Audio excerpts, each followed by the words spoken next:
On est jeudi le 13 juin, bienvenue en prenant votre café. Aujourd'hui, je vous parle, mais on est pauvre, le Canada. Je vais vous montrer des graphiques.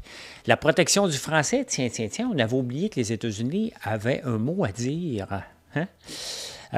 Les conservateurs, finalement, se positionnent contre le gain en capital. Comment c'est temps? J'étais très, très, très déçu. Les voleurs de job. Ça fait longtemps qu'on n'a pas appelé les immigrants comme ça. Hein? Bien, François Legault, c'est à peu près ça qu'il dit. Hein? C'est ça qu'il dit. Ah, on a un nouveau dans la liste des crosseurs. Après Bouclin, Huot et maintenant il y a Bernard. Bernard. Les folies de plantes. Hein? En campagne électorale, on va parler de ça. Écoutez, je suis obligé d'en parler à chaque jour. La F1 qui s'excuse, il y a beaucoup de choses aujourd'hui. Costco va continuer à vendre des livres ici. C'était pas pour le Québec. L'inflation se calme aux États-Unis. La bourse explose, la Banque nationale. Raspberry est en fait à la bourse. On va aller regarder ce que ça donne. Et un mangeur de hot dog, champion du monde, est banni du concours. Puis je vais vous dire pourquoi il est banni. Parce qu'il y a une raison. Toujours une raison à toutes.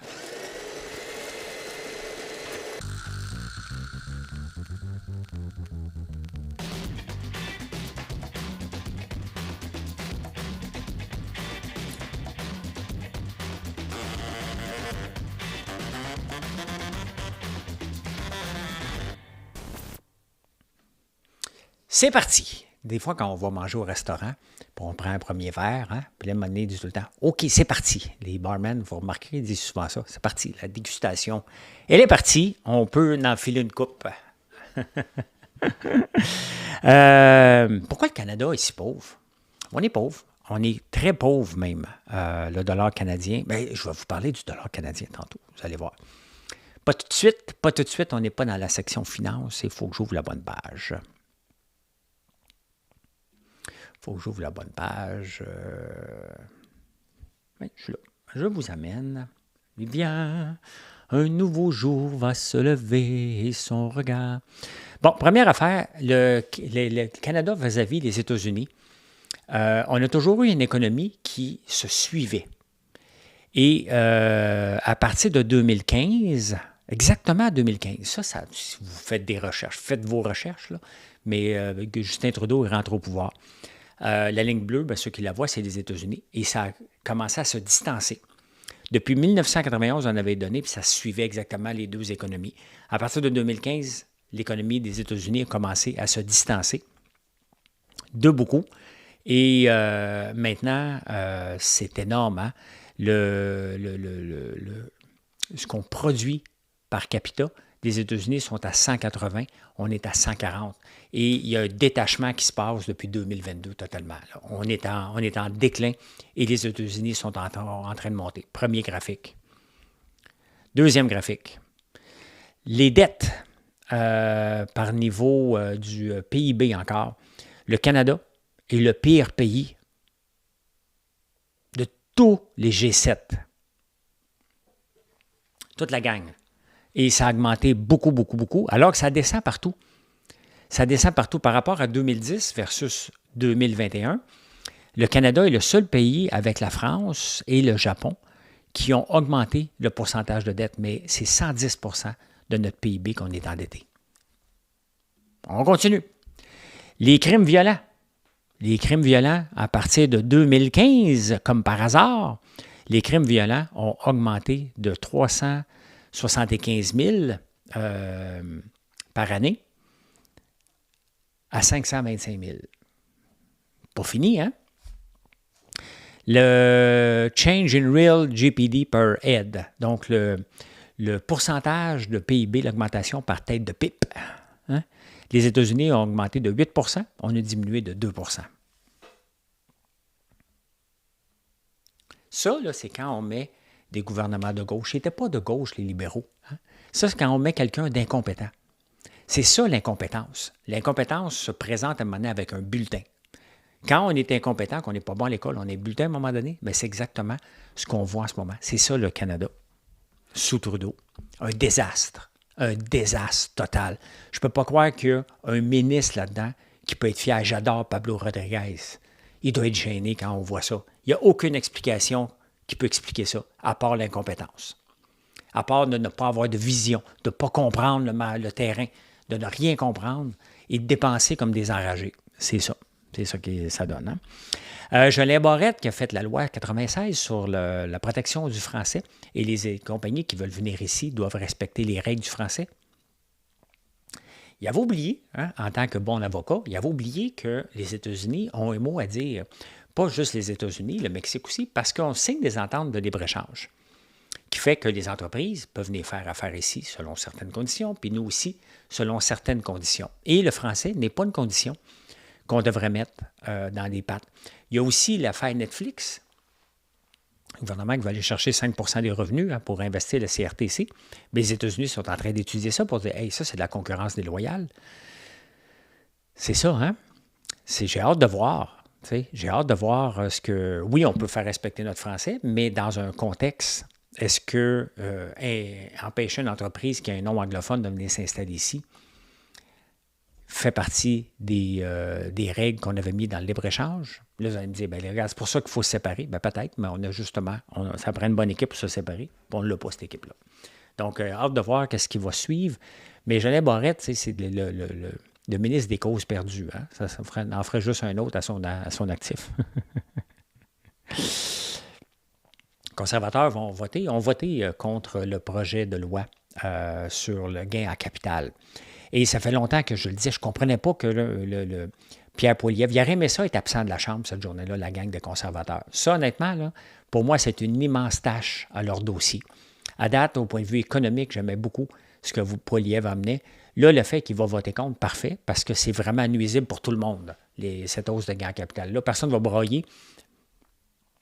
Personne ne va chialer de faire des profits parce qu'il faut que tu fasses des profits. Donc, tu as fait des profits, c'est quand même pas la fin du monde. Tu vas juste en rester moins dans tes poches. Mais ça leur a pris du temps. Pourquoi? Parce qu'ils ne voulaient pas voter. Pour dire, regarde, nous autres, on n'a pas voté. Il est obligé de voter contre. Donc, s'il vote contre, ça veut dire que quelqu'un qui va venir au pouvoir, il va falloir qu'il abolisse ça, qu'il fasse le ménage là-dedans. Il faut être conséquent. Donc, ça leur a pris du temps, énormément. Et ça, c'est pas à leur avantage. À un moment donné, il aurait dû se mouiller bien avant. J'attendais qu'il se mouille. Il ne s'est pas mouillé. Il va juste voter contre. Hein? Ah, les foutus voleurs de job. Ça, c'est les immigrants, là. Avant, on les appelait les voleurs de job. Hein? Là, maintenant, ils sont la cause de la crise du logement. Il y a toujours une crise du logement ici.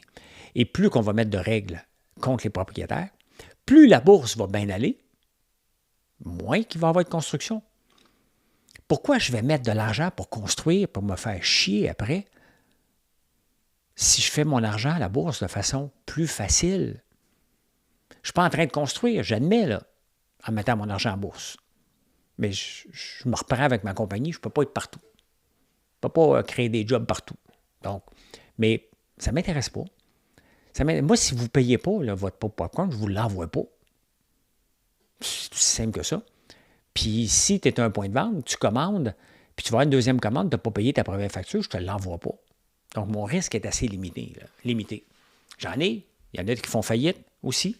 Ça m'arrive de moins en moins parce qu'on a resserré les règles. Mais ça ne m'intéresse pas de me faire traiter de bandit. Là, je vends du bonheur. Je partirais de quelqu'un qui vend du bonheur à me faire traiter de bandit dans la même semaine. Non, merci. Non, merci. Pas pour moi.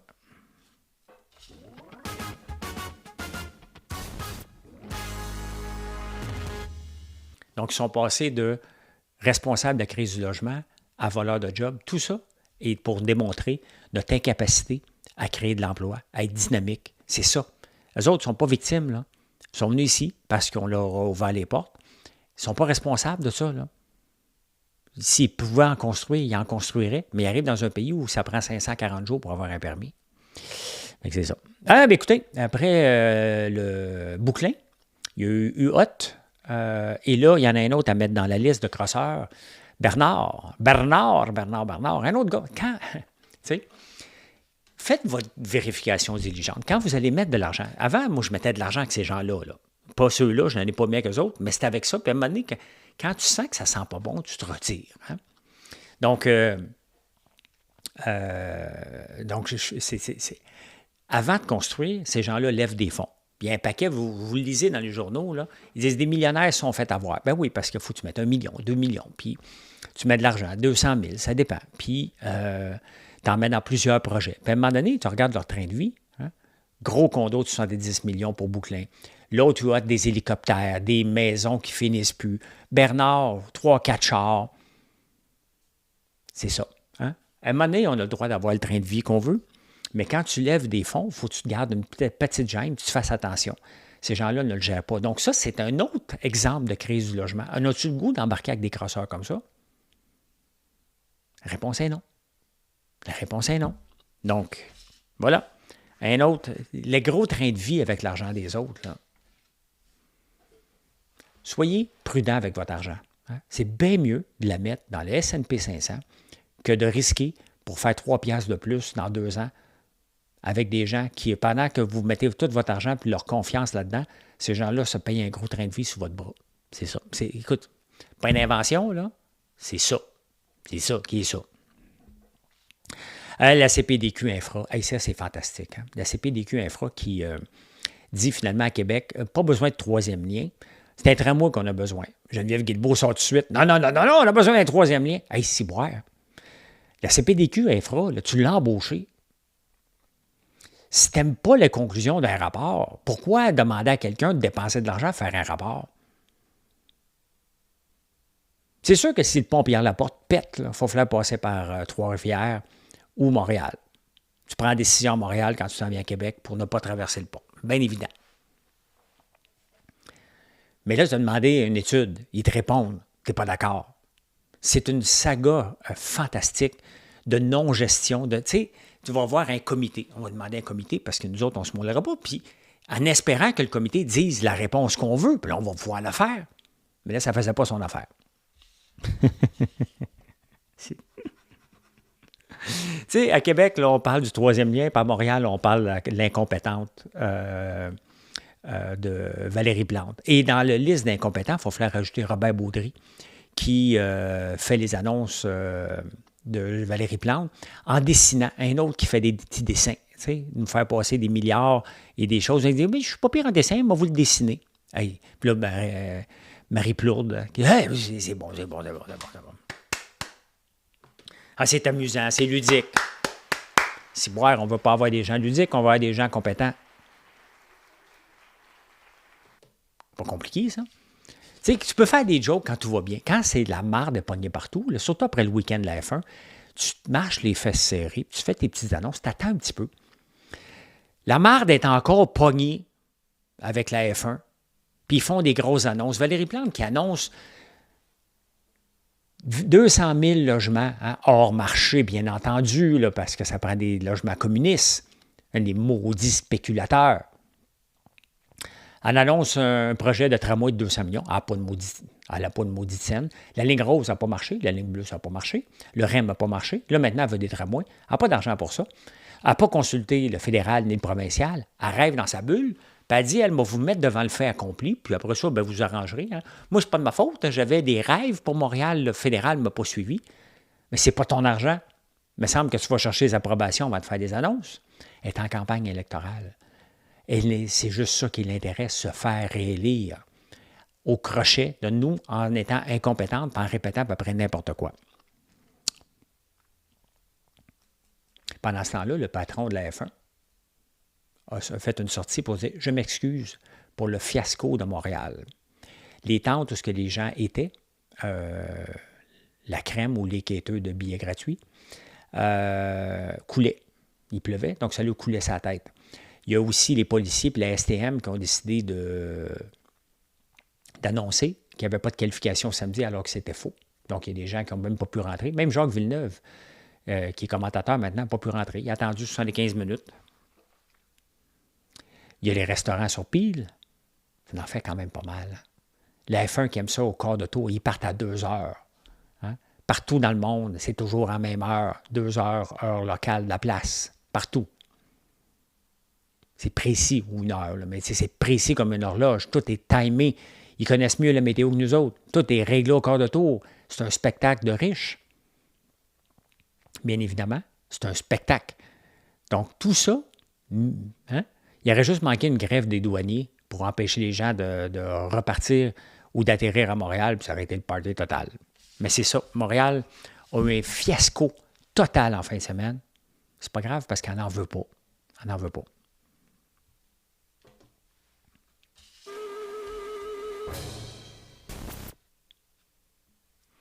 Bon, certains vont sûrement me dire que je parle trop de Valérie Plante, là, mais mettons qu'elle est pas mal dans les nouvelles à tous les jours pour s'assurer qu'on parle d'elle. Puis puisque c'est ma ville et que vous ne soyez pas de Montréal, ça se peut, mais c'est les décisions qu'elle prend et les non-décisions surtout qu'elle prend vous impactent aussi parce que ça impacte l'image de la province. Hein. Hey, je m'en vais, je sais qu'on est le 13, puis normalement je suis la date, mais Daniel qui m'écoute me dit « François, t'irais-tu voir le 12 juin 1964 parce que c'était sa fête. Donc, c'était sa fête hier. Et ben, j'ai dit, ben oui, ça me fait plaisir de regarder vos fêtes.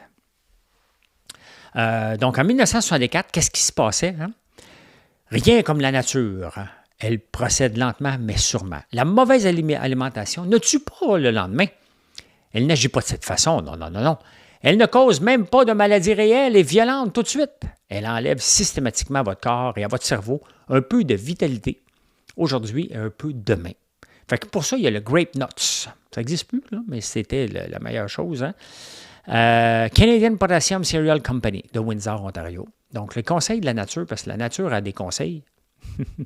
Quand la nourriture n'est pas appropriée, j'ai toujours affolé de la viande depuis mon enfance et je suis persuadé que je mangeais trop rapidement et que je mastiquais pas convenablement mes aliments. Comme résultat, il y a quelques années, je fus atteint de maux d'estomac et de reins qui nuisaient considérablement à ma santé, à mes affaires. Ici, on parle de reins. Il y a la pilule Moreau en 1964. Oh my God, je suis en 1911. Je pensais que c'était en 1964. Je trouvais ça bizarre. Pas grave. Daniel, tu vas l'avoir demain. Il y a une erreur. Je suis en 1911. Monsieur François Lisotte de Nashua, NH, échappe à une complication sérieuse de maladie. Il est sauvé par les pilules Moreau. Après avoir écrit au médecin de la compagnie médicale Moreau, on dit toutefois que certaines personnes, qu'elles demeurent vivantes bien qu'atteintes de plusieurs maladies mortelles. En effet, ça a l'air d'un paradoxe, ça n'est pas moins vrai avec des soins intelligents. Lui a mal au rognon. Il a mal au rognon. Fait que c'était le 11 juin 1911 que j'avais déjà fait, mais j'ai trouvé d'autres nouvelles. Vous voyez maintenant pourquoi, en lisant ça, pourquoi maintenant c'est difficile de faire des réclamations sur certaines pilules ou sur certaines choses. Vous voyez l'abus qu'on avait hein, dans les journaux, on faisait croire à peu près n'importe quoi à n'importe qui. Je rappelle que les Kellogg's de cornflakes ont été inventés pour contrôler les gens qui... Faites vos recherches. Je ne tente pas de le dire ici pour me faire bannir.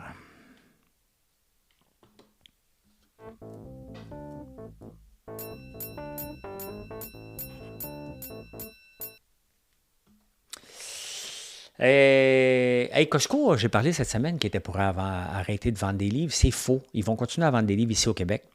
C'est aux États-Unis qu'ils vont arrêter. Mais on va perdre l'huile. On gagne les livres, on perd l'huile. Donc, les changements d'huile ne pourront plus se faire chez Costco. Ils vont arrêter ça. Je parle de Costco parce que ce qui est fantastique,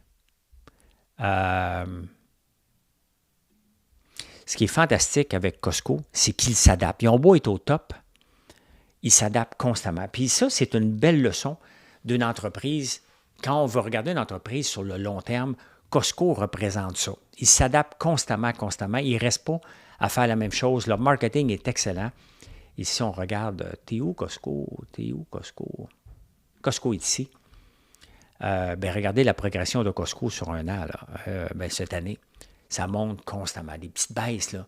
Mais c'est ça une entreprise qui se modernise, qui est à l'affût, qui dit, OK, parfait, c'est peut-être bien, mais on va faire mieux encore, puis on va faire autre chose. Donc, bravo à Costco. L'inflation qui se calme aux États-Unis et la bourse hier explose, littéralement. Bon, ça s'est calmé. À l'ouverture, c'était pas mal élevé. On est à 0,5 %. Le S&P 500 qui prend 1,18 %. Je vous montre GameStop qui remonte, mais il y a tellement de la spéculation. Mais aujourd'hui, ce qui est important de regarder, ce sont les monnaies à travers le monde vis-à-vis le US. Hein? Le dollar, la livre sterling prend de la valeur. Le Canada aussi. Pourquoi? Parce que si l'inflation est sous contrôle, là-bas, ils vont baisser les taux d'intérêt. Donc, le dollar canadien n'était pas attrayant la semaine passée. Là, oups, il devient égaux. Donc, il remonte. Donc, tant mieux. Ça nous donne un break. Mais à peu près toutes les monnaies qui ont regardé avec l'Australien, c'est la même chose. Le Canada a monté aussi. La Grande-Bretagne vis-à-vis US. Ça, c'est le Koweït. Je ne sais pas pourquoi je regarde le Koweït, là, mais j'ai dû regarder. Et la Grande-Bretagne aussi. Donc, tout a monté parce que les gens disent « Ah, enfin, la bourse explose. » Donc, ça veut dire que le taux d'inflation diminue à 3,3. Et techniquement, il va y avoir plus de chômage, mais pour la bourse, c'est excellent. C'est quand même paradoxal, mais c'est ça pareil. Hein? Pendant que je suis là, ça fait longtemps que je vous en parle de mon Raspberry, le petit ordinateur qui est juste devant moi, qui me sert de serveur de données, d'intranet, et aussi de rouler toutes sortes de scripts que j'ai besoin pour mieux comprendre mon entreprise. Bien, il vient d'arriver à la bourse de Londres. Raspberry Pi, c'est à la bourse de Londres, c'est en pence. Des pence, 100 pence égale 1 livre sterling. Donc, ça a commencé à 2,80 et ça finit à 7,8 en dollars canadiens. Donc, je vais le suivre de près. Je n'achèterai pas, mais j'aime beaucoup ce qu'on peut faire, tout ce qu'on peut faire avec ça. J'ai tout reçu mes sensors maintenant pour faire des sensors avec ça. Donc, des sensors que j'ai besoin dans mon usine. Donc, je vais bâtir mes propres sensors. Je suis rendu là. Au retour de vacances, là, je ne veux pas rien bousiller d'ici ce temps-là. La Banque nationale qui veut acheter Canadian West, elle prend une débarque. Quand une compagnie veut acheter, celle qui achète perd en bourse, celle qui est achetée gagne parce qu'il y a une premium. Et maintenant, on va voir si ça va passer parce que Banque nationale est très québécoise.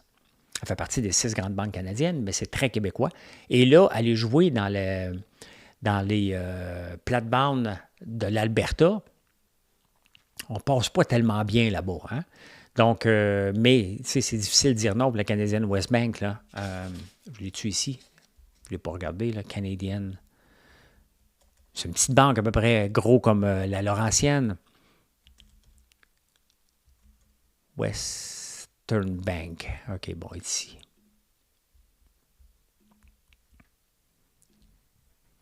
Donc, regardez la progression de ça. Bien, là, on va commencer par vous le montrer, si vous voulez le voir. Donc, c'est assez stable. Hein? Très, très stable, même Canadian West Bank. Toujours à 25$. Bingo, paf! Hein? Ça monte de 17$. Donc, j'ai comme l'impression qu'il va payer un petit premium de plus. Mais voilà. Ben regardez, elle vaut maintenant 3,6 milliards. La Banque Laurentienne ne vaut que 1 milliard. Maintenant, si on regarde la Banque Laurentienne, Laurentian Bank, ça ne veut pas dire que... un peu. Laurentian Bank ici. Bien, la Banque Laurentienne monte un peu. Hein? Pourquoi? Parce que là, les gens pensent qu'elle vaut quelque chose de plus. Ça vous appartient. Moi, je ne touche pas à ça. Je ne touche plus à ces fluctuations-là, mais intéressant de voir ça. Et surtout, est-ce que les gens vont délaisser la Canadian West Bank dans l'Ouest, sachant que ça appartient à des Québécois? Bien, ça, c'est un pari que la Banque nationale va devoir relever. Ils sont déjà là, mais là, le mot va se passer. Ah, les maudits Québécois. Hein? Bien là, regardez, souvent, on chiale qu'une compagnie américaine ou canadienne va nous acheter ici. Regardez, là, c'est nous les prédateurs. Hein? C'est nous qui vont acheter. Donc, il faut être fier de ça. Mais il faut l'accepter aussi quand c'est le contraire qui va se passer. Ça fait partie d'un marché libre. Il y a une industrie qui est en train de revenir au Canada.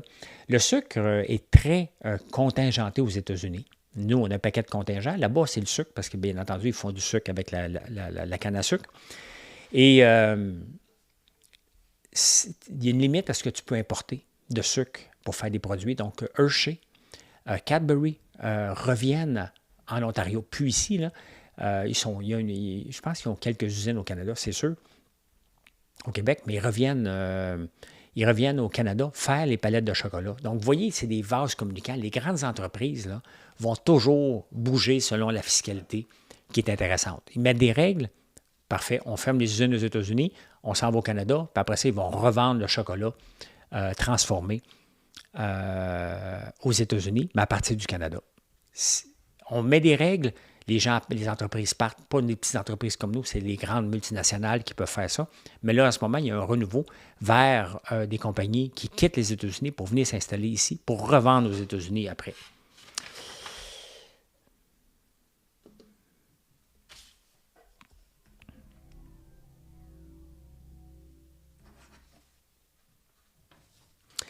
Connaissez-vous Joey Chestnut?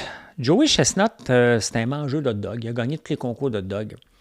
Et je ne sais pas pourquoi, mais il s'est fait embaucher par Impossible Food pour faire la publicité des saucisses végétariennes.